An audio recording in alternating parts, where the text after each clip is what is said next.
যুক্তরাষ্ট্রের আইডাহোতে বিয়েতে হাজির হতে অতিথিদের কেটে নিতে হয়েছে টিকিট। শুনে অবাক হচ্ছেন? উদ্যোক্তা দম্পতি মার্লিন জ্যাক্স ও স্টিভ জে লারসেন তাদের বিয়েতে এমনই অভিনব নিয়ম চালু করেছেন। বিয়ের অস্বাভাবিক খরচ সামাল দিতেই তারা এই সিদ্ধান্ত নেন। পিপল ম্যাগাজিনের মতে, এই যুগল ভ্যানু বুকিং এর সময় বুঝতে পারেন ঐতিহ্যবাহী বিয়ে করতে গেলে পড়তে হবে মোটা ঋণে।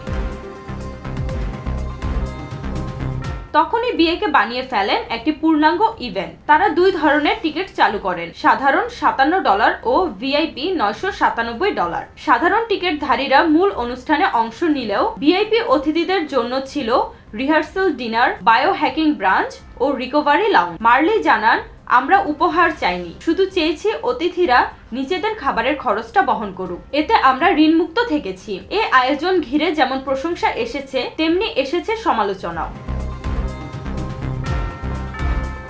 তবে দম্পতির মতে, বিয়ের নাম করে অযথা ঋণ নেওয়ার প্রথা থেকে বেরিয়ে আসার সাহসী ছিল তাদের উদ্দেশ্য। বিক্রি হওয়া প্রায় 150টি টিকিট থেকে আয় হওয়া বাড়তি অর্থ তারা দান করেছেন ভিলেজ ইম্প্যাক্ট নামের একটি দাতব্য সংস্থায়। এক কথায়, এই দম্পতির বিয়েতে শুধু প্রেম নয়, ছিল বাজেট বাঁচানোরও বুদ্ধি।